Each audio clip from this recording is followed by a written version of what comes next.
Welcome, my friend. I'm Cassian, and this is Chronicles of the Warmaster. Here, we tell the whole Horus Heresy saga slowly, book by book. This is episode 4, and if you're catching up, the earlier episodes are all waiting for you on the channel. Tonight, Horus lies dying on Davin, while those closest to him discover that love and loyalty can be led somewhere terribly dark. Tonight, a dying man is shown a future. The men who love him most pray for him to wake, never guessing what will open its eyes inside his skin. This is Horus, Warmaster of the Imperium, gutted by a blade steeped in warp-cursed venom on the world of Davin. His captains, Lokin, Abaddon, Torgadon, keep vigil at his side, certain that if anyone can save him, it's them. They have no idea what's really in that chamber with him. Far below a Davinite marsh, in a chamber older than the Imperium that came to conquer it, water falls one drop at a time onto wet black stone. There is a serpent here. It is coiled across the shoulders of a small woman in grey, and it does not blink. The figure on the slab is the largest man any of these people will ever stand near. Out of his armour, he looks almost ordinary. Almost.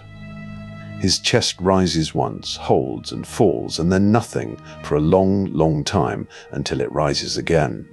This is the Warmaster, the Emperor's first and most beloved son, and the people gathered around him in the dark are not here to heal him. They are here to make a bargain. Remember this room. Everything that the galaxy becomes, every fire, every betrayal, 10,000 years of it, begins on this slab in this dark with this serpent watching. Let me bring you back to where we stood when last we parted. The Warmaster had been struck down. A blade forged of a thinking metal, an anathem, a weapon older and stranger than anything the Imperium had a name for, had opened a wound in him that no Legion apothecary could close. He was failing, and so his closest brothers, desperate, frightened, out of options, listened to a quiet voice that suggested a cure. The voice belonged to a priest in grey. His name is Erebus, first chaplain of the Word-Bearers, not a son of Horus at all, but a guest in the fleet, patient, soft-spoken, always helpful. He suggested they carry their dying lord down to the surface of Davin, to a temple kept by a hidden order, and let the old powers of that world heal what science could not. 2 of the Warmaster's inner circle refused to bow to it. We will come to them. The rest agreed. Now, one thing you need, before any of the rest will land, the warp. Picture an old cartographer's map of an ocean. There is the safe coastline, and beyond it, the open sea, and at the edges of the parchment, the mapmaker has drawn monsters and written, "Here be dragons." The warp is that ocean. It is the sea of raw thought and feeling that lies underneath the real one, and there really are things living in it, hungry things, old things. Someone has decided to row the Warmaster out past the safe water and lower him over the side. The rite itself is small. That is what makes it terrible. The priestess has a name, Akshub, keeper of the Serpent Order, a woman who has walked in the dark sea while the Imperium was still a dream in one man's head. She scratches a circle into the floor with 8 points to it in burning white lime. At its center lies a body that was, until very recently, one of her own. There is blood, and the blood is given a channel, and the channel runs to a hole in the middle of the world. Erebus watches every gesture. He has spent more effort on this single night than most men spend on a lifetime, and he will not let a careless hand ruin it. He understands that he is one small turning of a wheel that began grinding thousands of years before he drew breath. He is content with that. A man who knows he is part of something vast can afford to be patient. The priestess pauses. There is, she warns him, another visitor near, a one-eyed ghost. Something that walks between the worlds and is trying, even now, to reach the sun and pull him back toward his father. Erebus only smiles up at the ceiling. He has a guess at who that watcher is, and he is certain that watcher is too far away and too late. To send a soul out into that ocean, Akshub explains, the spell needs one final ingredient. Erebus asks what. Her answer is to draw her knife across his throat. You wanted a door into the deep. A door must be paid for in a life. Tonight, the life is yours. This is the first thing you must understand about what is happening on Davin. The man steering it is willing to die to make it work. That is how badly the powers in the dark want the Warmaster, and how completely Erebus belongs to them. Horus opens his eyes under a blue sky. There are mountains here, clean ones, a river the color of cold light, forests that go on forever, and great shaggy herds on the plain, and birds turning lazy circles overhead. The air is so pure it aches.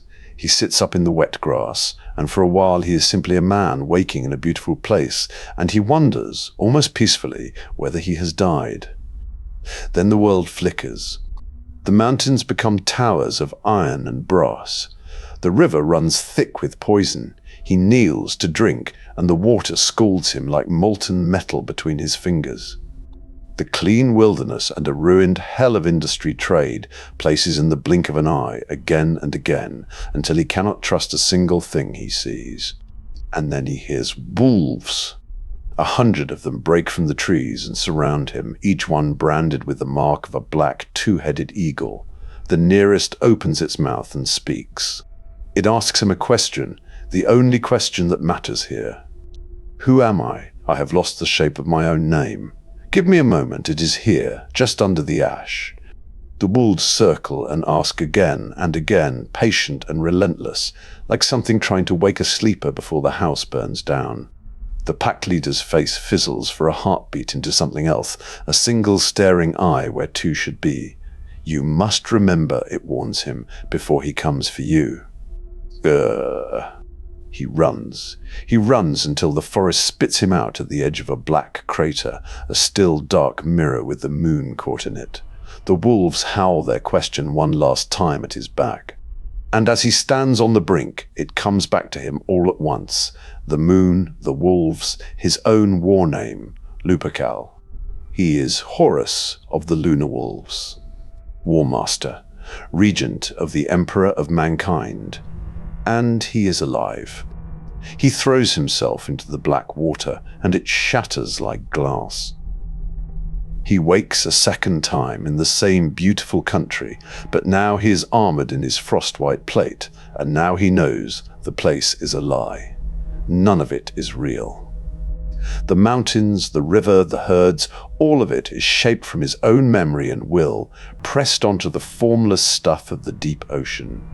And then he finds something in the river, a body face down in the shallows in Astarte's warplate. He hauls it over, and his heart turns over with it. It is Hastur Sejanus, the most beloved son Horus ever had, the noblest hero of the Great Crusade, struck down on the floor of a false emperor's palace, mourned, buried, gone. And here he is, breathing, his eyes the same gentle silver, rising up to embrace his lord and call him commander, the way he always did. Stay with me here, because this is the heart of the whole thing. The man Horus is so overjoyed to find is not Sejanus. There is a moment, just one, where his friend's reflection in a metal surface ripples wrong, where something reptilian grins behind the noble face. Horus catches it. He is not a fool. He knows, somewhere underneath the joy, that the dead do not return. But he is grieving. And the kindest, cruelest trick you can play on a grieving man is to give him back the thing he lost, and then have it whisper. Sejanus, let us keep calling him that for now, explains that great intelligences live in this ocean, and that the troubles of the galaxy are tearing their home apart. They mean Horus no harm, he says. They only want to survive. They have chosen Horus, of all living men, to be their hand in the world of flesh. And in return, they will save his life and give him power without limit. And then he begins to show Horus the truth, or something dressed as it. They step through a doorway of light, and Horus stands in a city. It is a world given over entirely to worship, Trillions of human throats raised in prayer, cathedrals fighting each other for the sky, vast bloated prayer ships floating over the rooftops. Streets where every cobblestone is carved with a devotion, where winged things pluck the faithful up into golden tombs while the crowd weeps for joy. And in the center of the great plaza stand the statues. Horus walks among them, and he names them as he goes because he knows everyone. The winged one is Sanguinius, Lord of the Angels. Beside him, Rogel Dawn. Then Leman Russ in his wolf pelts, Gilliman, Korax, pale even in marble, the Lion, Ferrus Manus, Vulcan, Jagatai Khan, his brothers, all of them raised up in stone. And at the center, taller than any of them, sculpted in gold and gemstone, holding his torch above the heads of the kneeling, stands their father. The Emperor. The man who spent centuries breaking the chains of religion off the human race, worshipped here as a god by a city, by a world, by hundreds of worlds, Sejanus says, perhaps thousands. Horus refuses it. My father would never permit this, he says. He shamed a brother of mine for less. And he is right. There was a Primarch, Lorgar, whose whole legion once raised monuments to the Emperor and burned worlds that would not kneel, and the Emperor punished him for it. Called it a disgrace. The thing wearing Sejanus's face has an answer ready. He was not ready for worship then, it murmurs. He did not yet hold the galaxy. That is why he needed you to win it for him. End var being. And then Horus notices the wound in the vision, the thing that will not stop bleeding. There is a statue for every brother. There is no statue for him. The man who won the galaxy, the first and most beloved son, the one whose warriors bled out on 1,000 worlds for the dream. In this future, his name has been scraped off the histories as if he never lived. The crowd cannot see him. They walk through him like a ghost. He seizes a worshipper and shakes him, shouting that the Emperor is no god, and snaps the poor man's neck without meaning to, and stands there horrified, holding a corpse that already forgot him. Then he sinks to his knees in a street full of strangers, none of whom will ever know his face, and he cries out the oldest, loneliest question there is. Father, why have you abandoned me? Kes. Hold on to something, because here is the trick of it. Almost everything in that vision is true. The Imperium really will become a religion of corpses and candles. The Emperor really will end up a god worshipped by trillions, gold and silent and far away. Horus really will be struck from the records. The powers in the dark did not need to lie to him about what is coming. They only lied about why. They let him believe his father chose all of it, that the abandonment was on purpose. That is the whole of the deception. One word, why, and it is hidden inside an avalanche of truth, which is exactly why it works. While the Warmaster walks in the dark sea, his fleet hangs above Davin and prays. But not every man aboard is praying. One of them is asking questions. This is Garviel Lokin, captain of the 10th Company of the Sons of Horus, one of the 4 men who make up the Mournival, the Warmaster's chosen inner council. Lokin is the one who refused to kneel in the temple. He marched out of that valley furious, certain that the priest in grey is the rot at the center of all this, and certain that no one will believe him. He does 2 things, and both of them matter. First, he carries the cursed blade, the anathem, the weapon that wounded the Warmaster, to the medical deck and presses it into the hands of an apothecary named Vadon. Find out what this thing did to him, he says. Do it fast and breathe a word of it to no one. 2. Then he goes to find the one man on the ship who has spent his life chasing the truth of things. Kirill Sinderman, the old iterator, the fleet's chief teacher of reason and imperial truth. Lokin finds him half-starved in the archive stacks, unshaven, surrounded by toppling piles of books, a man who has not slept since the Warmaster fell, trying to read his way out of a nightmare. Lokin wants to know about the serpent. The Order on Davin calls itself the Lodge of the Serpent, and he wants to understand what he has let his brothers walk his lord into. And Cinderman, who loves nothing more than a thread to pull, pulls it. The serpent, he explains, is humanity's oldest god. On every world where men ever bowed to anything, they bowed to the snake, because the snake sheds its skin and is reborn, and so it became the keeper of the secret of death and renewal. Married to the moon, which dies and returns every month in the sky. A rite of healing then, a rite of rebirth. That is the gentle face of it. But Cinderman keeps reading and his voice drops because the older roots of the word lead somewhere darker. In the oldest tongues, the serpent is the adversary, the deceiver. And older still, it is the great coiled thing that stands for disorder itself, the primal ruin that every act of creation has to push back against to make a world that holds together. Then he shows Lokin a passage from an old book of prophecy, verses spoken in the voice of someone named Horus, an ancient god of the oldest faiths, who calls himself the destroyer of all things and sets his doom upon a serpent's path. Lokin has no patience for poetry and demands to know what it means. At its plainest, Cinderman says quietly, it speaks of the death of the universe. Lokin leaves that archive carrying a cold certainty in his gut. Whatever is being done to the Warmaster, it is not medicine. It is the oldest and most dangerous thing there is, wearing the mask of a cure. Back in the Dark Sea, the false Sejanus is not finished. He has shown Horus the end. Now he takes him to the beginning. They step through another door into a sterile vault buried beneath the mountains of terror, where rows of great cylinders lie steaming on either side of a walkway, each one numbered, each one humming with a power that ripples across the skin. Inside the tanks, half-formed things turn in blinding light. This, the false friend says, is where the Primarchs were made, where Horus himself first opened his eyes. He wipes the fog from the glass of one tank, and inside, swimming toward him, is a pair of eyes that are the exact mirror of his own. And now comes the most poisonous claim of all. The Primarchs, Sejanus says, were never wholly the Emperor's work. No science of man could make beings like them.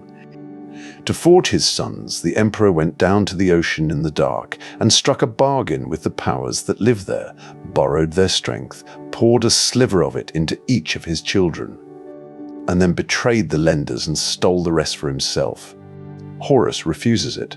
He believes the old story, that he and his brothers were torn from Terra by a freak accident and scattered across the stars, lost until their father found them again, one by one.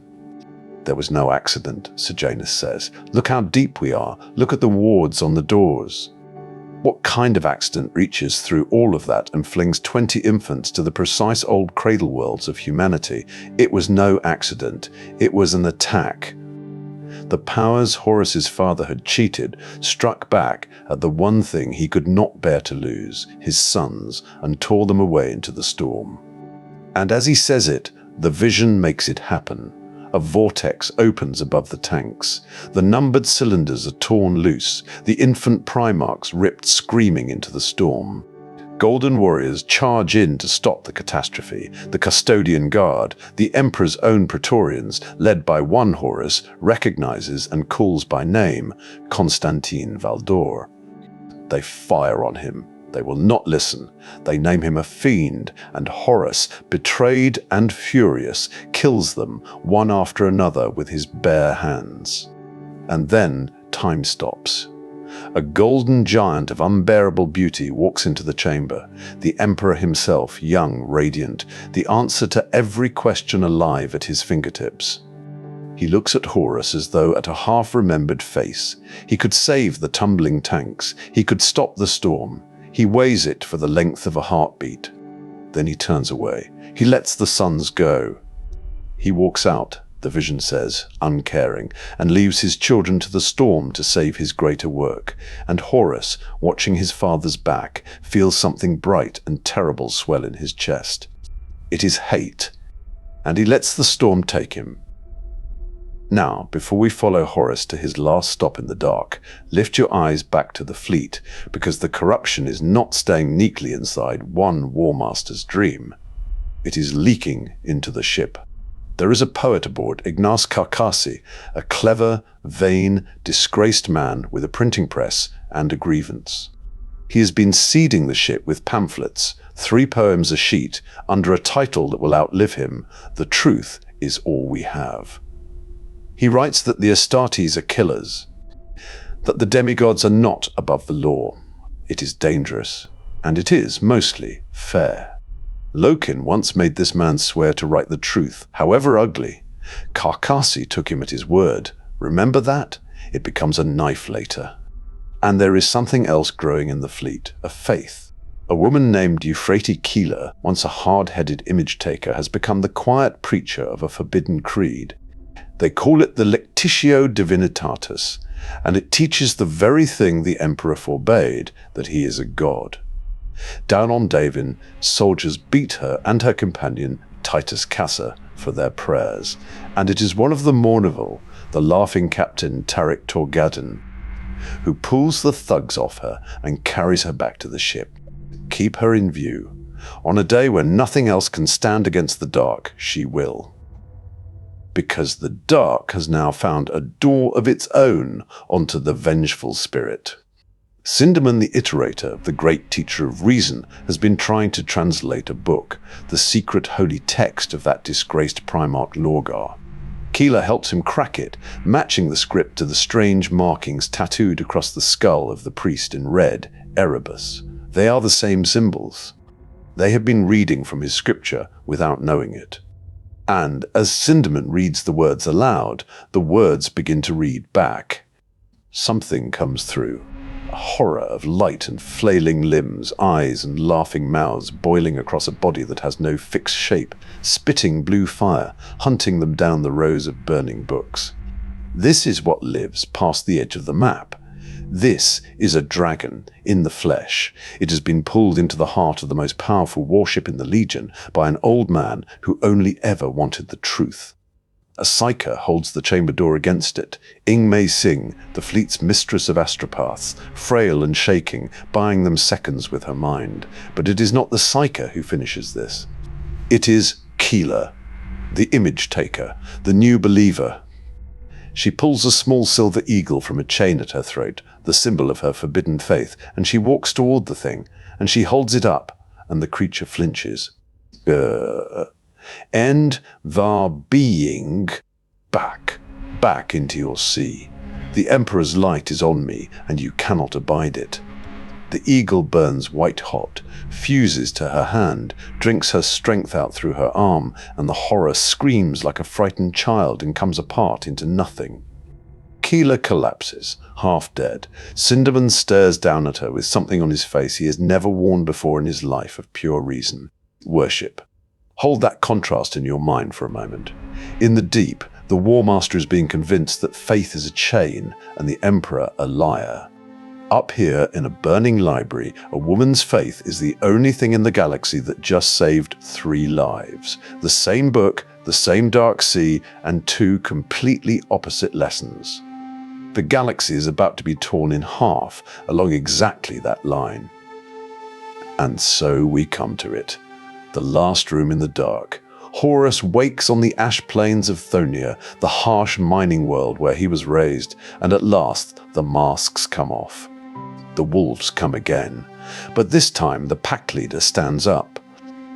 Fur becomes copper skin, its eyes run together into one great golden orb, bronze armor and a cloak of feathers shimmer into being, and Horus knows him.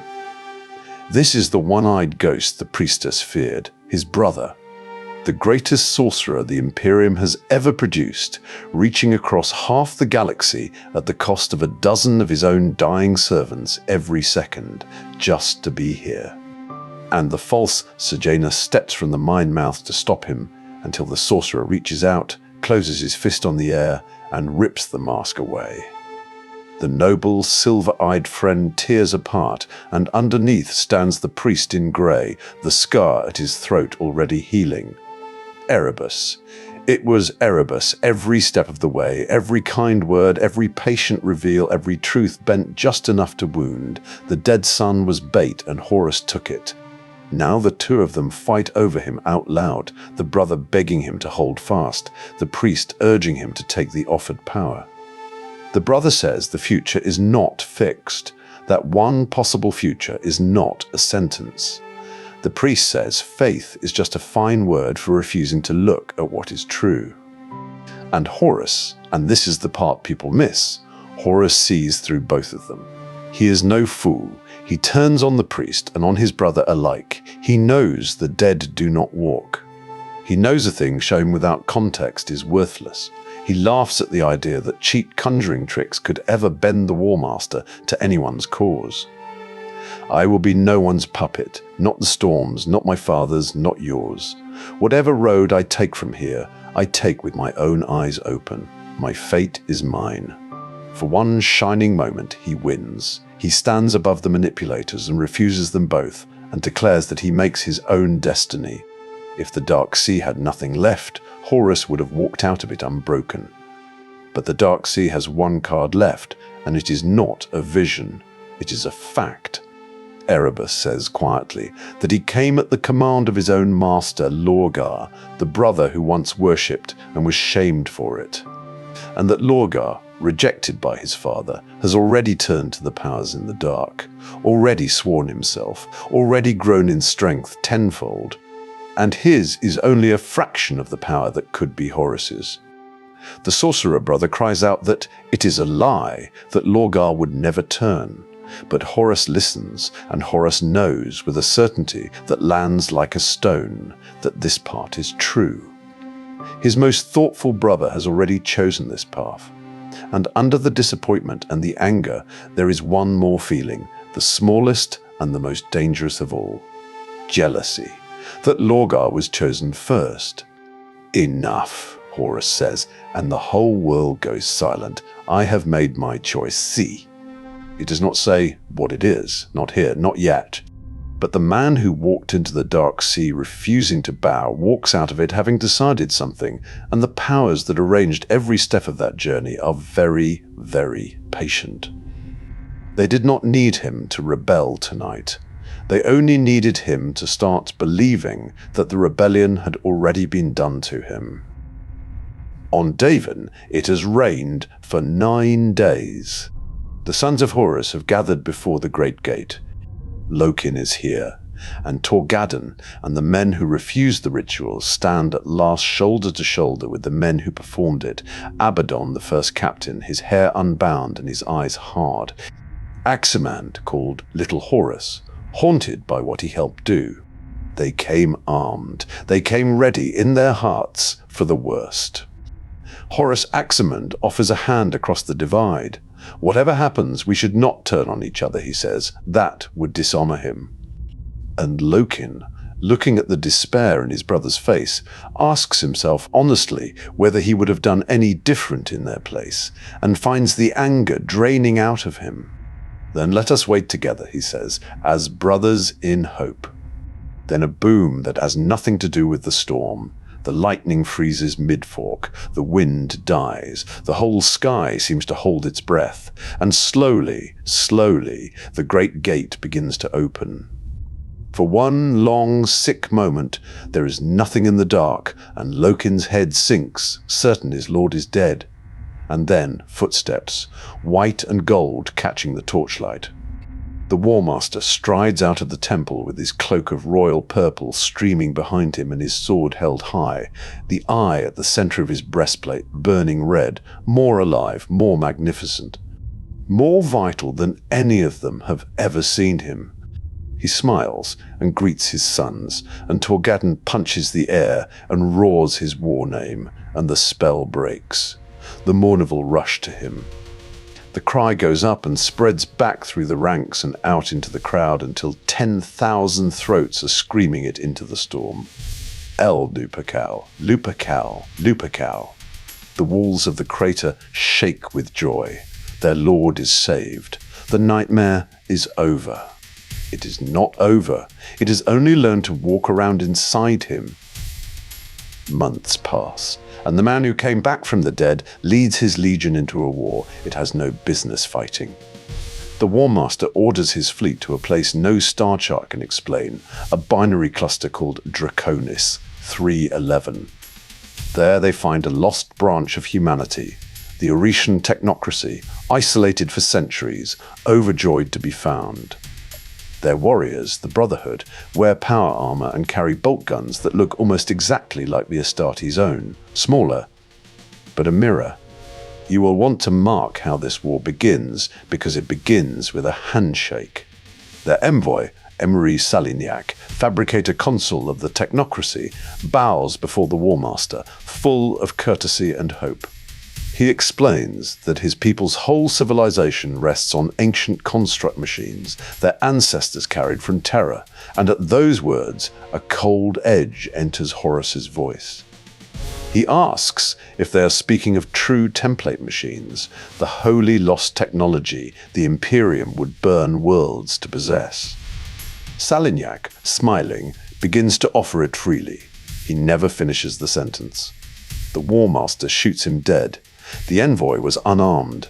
The Brotherhood honor guard's weapons are not even loaded. They do not fight, they try to flee. And the Astartes cut them down to the last as they run for their ship. This is the part Lokin will carry to his grave. Long afterward, repairing his armor in the training halls, he speaks the truth of it to a documentarist named Mercedes Ollerton, who has been fed the official story. That the envoy had a hidden weapon, that the Astartes were defending their lord. Lokin sets her straight. There was no weapon, there was no attack, there was only murder and a slaughter and a war manufactured out of nothing to seize a lost god machine. And when she asks how he can be sure, Lokin describes the one detail that has haunted him ever since. After the killing was done, he looked at the Warmaster's face. The Warmaster was smiling, as if every drop of it had gone exactly to plan. He wants this war, Lokin says. He does not know why, but he knows it is true. This is what changed in the Dark Sea, made visible. A man who once freed lost human worlds with open hands now butchers them in the street for what they own. The healing on Davin did not save the Warmaster. It hollowed him out and moved into the empty space. And while the war grinds on, the quiet brotherhood we met whispering in the shadows of Book 1 has grown teeth. The Warrior Lodge, once just a place for soldiers to be men instead of captains, to drink and speak freely with their ranks set aside, has swollen since Davin into something with hundreds of members and a purpose nobody voted for. Torgadon is summoned to a meeting in a great armory hold, and he knows the moment he walks in that the gathering is staged for him alone.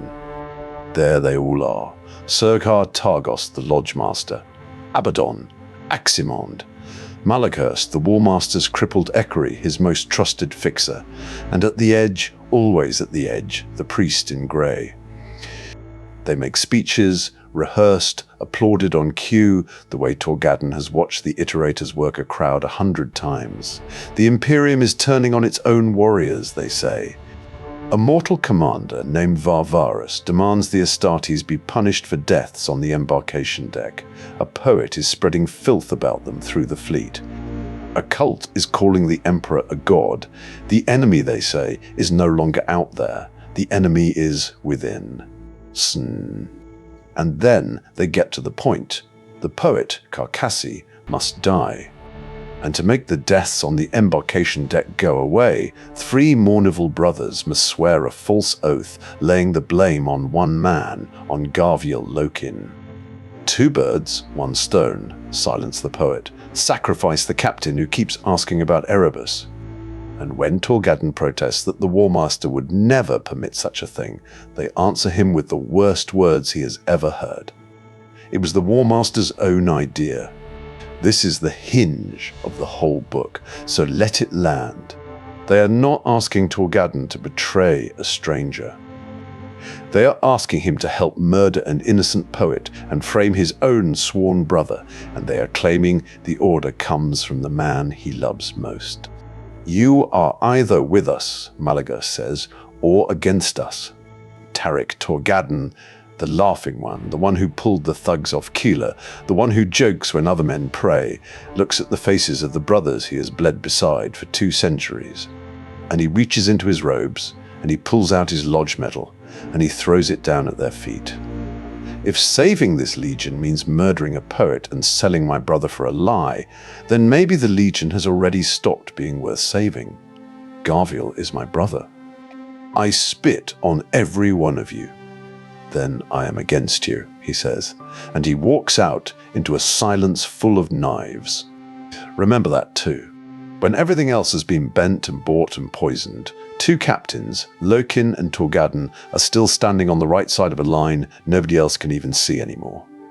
Hold their names, they're going to need them. We began in a chamber under a marsh with a serpent that does not blink and a giant who breathes once a minute. And I asked you to remember the room. The serpent has had its bargain. The man who walked into the dark sea refusing to kneel has walked back out, healed, hail beloved, roaring his own name to 10,000 throats. By every sign the Imperium can read, the Warmaster has been saved. But picture him later, alone in his sanctum, out of his armor, standing before a polished shield he uses as a mirror. He looks at himself for a long time, and what looks back is not quite the man who fell on Davin. The 4 powers in the dark did not order him to rebel. They were cleverer than that. They simply showed him a future that was almost entirely true, and let him build the one lie himself, that his father had chosen to throw him away. He has not betrayed anyone yet. He has not raised a hand against the Emperor. The choice is still in front of him. That is the cruelty of it, and the mercy. There is still a road back, tonight, if he wanted it. But a poet is marked for death. A loyal captain is marked to take the blame. And the man in the mirror is learning, slowly, to look at his own reflection and not entirely know the face. The fall has not happened, but the first stone has been moved. That single lie is the hinge the whole heresy turns on. Not a battle, not yet a betrayal, just a story a son chose to believe about his father. Next, Horus already knows which of his sons won't follow him into the dark, and he's about to send them somewhere none of them were meant to walk away from. Thank you for staying with me to the end. If this chapter found a place in your thoughts, subscribe, and you'll be here when the next one arrives each week. Leave a like and tell me your favorite moment or your own thoughts in the comments. It helps these old stories find more ears. Until next time, walk wisely and keep the Emperor's light close.